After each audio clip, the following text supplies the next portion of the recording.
Avec la hausse des taux et la conjoncture actuelle, est-ce que l'immobilier est encore rentable? Tu te poses la question, j'ai peut-être la réponse. Je te dis à tout de suite.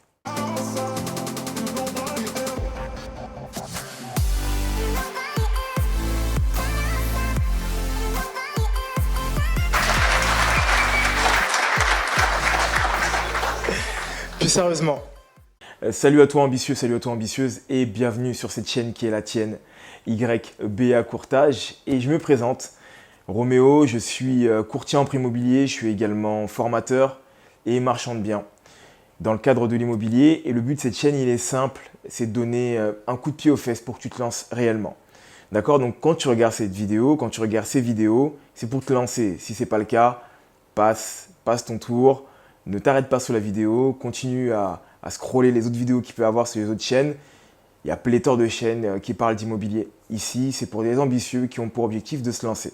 Donc si tu remplis ces critères, c'est très simple en ambitieux, tu t'abonnes, tu coches la cloche de notification et puis bienvenue à toi.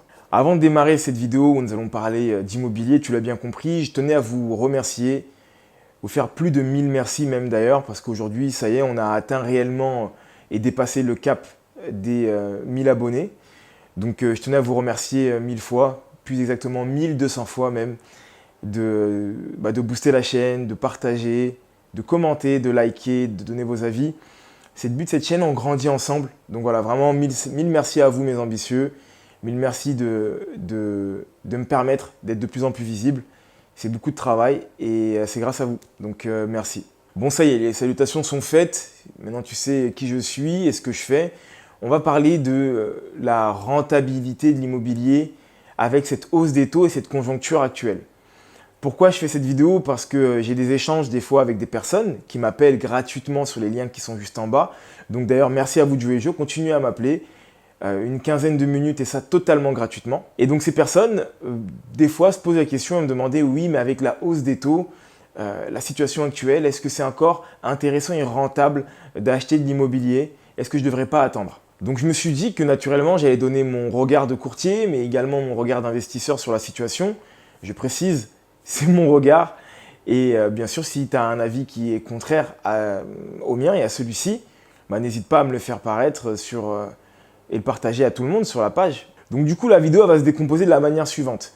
Je vais te donner des phrases types que j'ai pu entendre avec des effets négatifs. Et moi, je vais, à l'inverse, te donner le verso. Donc les effets que moi, je vois positifs à ces situations-là. Alors, ce n'est pas pour avoir un positivisme à toute épreuve, ça sera des faits la plupart du temps, et après, bien sûr, des impressions. Mais ça te permettra d'avoir un autre point de vue si toutefois tu te poses encore la question, est-ce que oui ou non, il est encore le temps d'acheter de l'immobilier en 2023? Alors, le premier point négatif que je vois, la hausse des taux. Et oui, tu le sais très bien, mon ambitieux, les taux ont augmenté. Au moment où je te parle, on avoisine les 4% et bientôt même les 5%. Certaines banques même ont déjà dépassé le seuil des 5%. Naturellement, le fait d'avoir des taux plus élevés, tu payes plus d'intérêts, tu as une enveloppe qui est plus réduite, tu as un taux d'usure qui est plus compliqué à ne pas atteindre parce que du coup, tu l'atteins plus rapidement avec un taux à 5% qu'avec un taux il y a quelques années à 1%. Là, c'était il y a 2 ou 3 ans. Et c'est sûr que ça va freiner sur le marché de l'immobilier. Donc ça, c'est la phrase que j'entends très souvent. D'accord? Et ce qui est vrai, d'ailleurs, sur le principe, sur le papier, c'est vrai. Qu'est-ce que je vois et qu'est-ce que je dis, moi, à cette situation-là?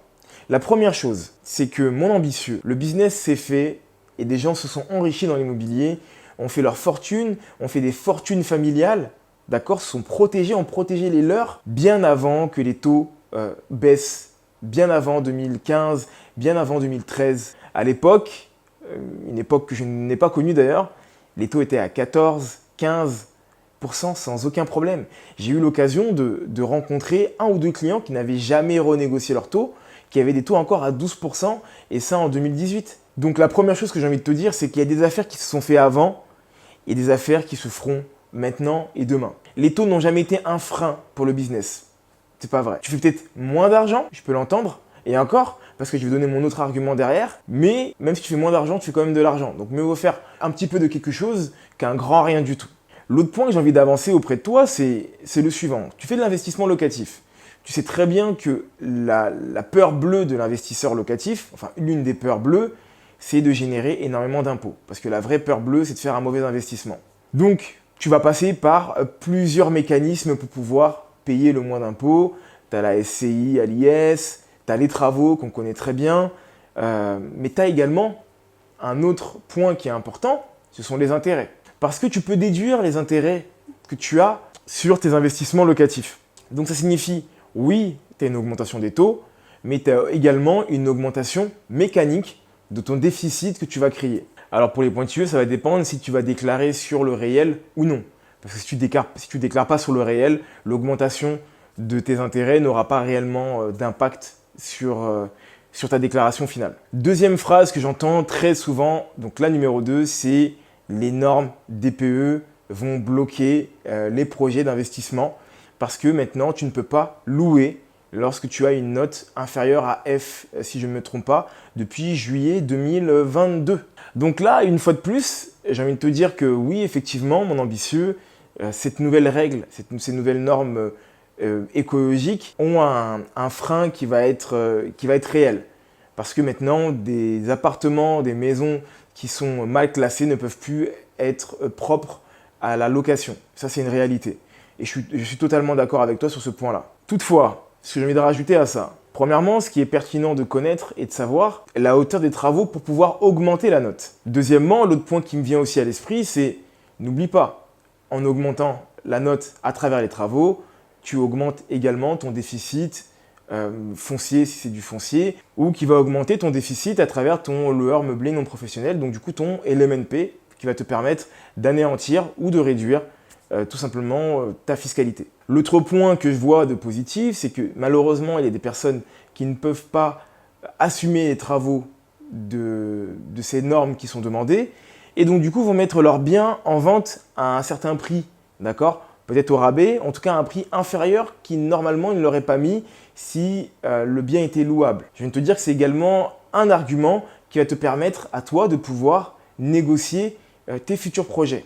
Si toi, tu as la capacité de pouvoir faire ces travaux. Donc, d'une certaine manière, ça va écrémer le marché et ça va enlever les petits investisseurs, les petits bailleurs qui n'ont plus la capacité ou qui n'ont pas la volonté de vouloir faire des travaux. Ça va te permettre à toi également d'avoir des arguments qui vont être tangibles pour pouvoir faire de la négociation. Ça va te permettre également de pouvoir baisser mécaniquement, comme je te le dis, ta fiscalité si tu t'y prends bien et tout va dépendre bien sûr de la manière dont tu vas déclarer tes revenus locatifs.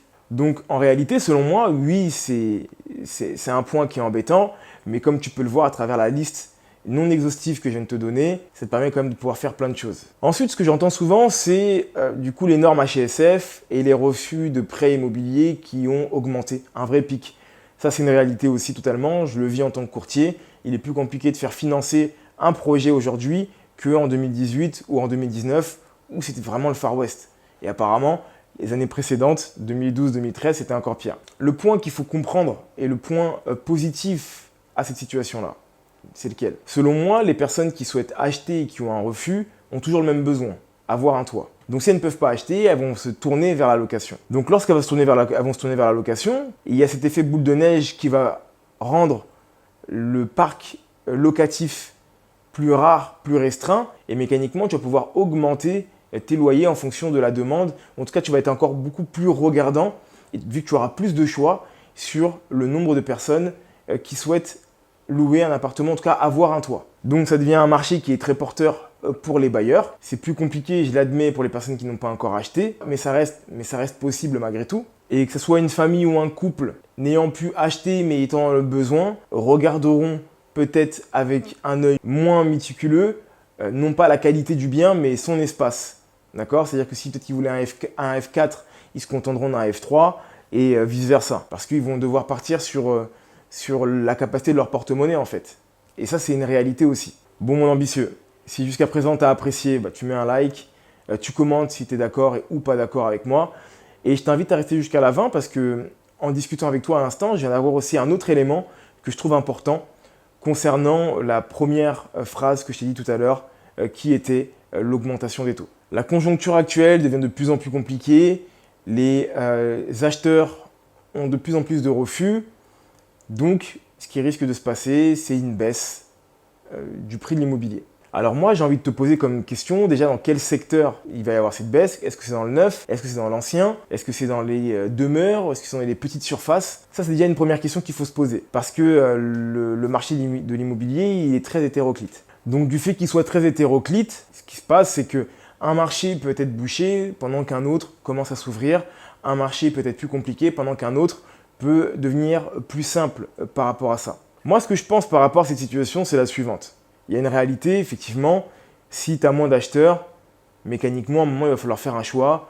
Et qu'est-ce qui va se passer pour le vendeur? Ça va être le prix. Même si je reste persuadé qu'à partir du moment où tu proposes une bonne prestation, tu trouves toujours acheteur. Toutefois, il y a aussi un autre élément qui est important, c'est quel est le rôle que tu joues dans l'histoire. Est-ce que c'est le moment où tu décides d'être le vendeur ou est-ce que c'est le moment où tu décides d'être l'acheteur en réalité? Parce que s'il est plus compliqué de vendre, est-ce qu'il n'est pas plus intéressant à ce moment-là d'acheter? Donc j'espère que tu comprends bien le mécanisme que je suis en train de t'expliquer là et le regard que moi je pose là-dessus.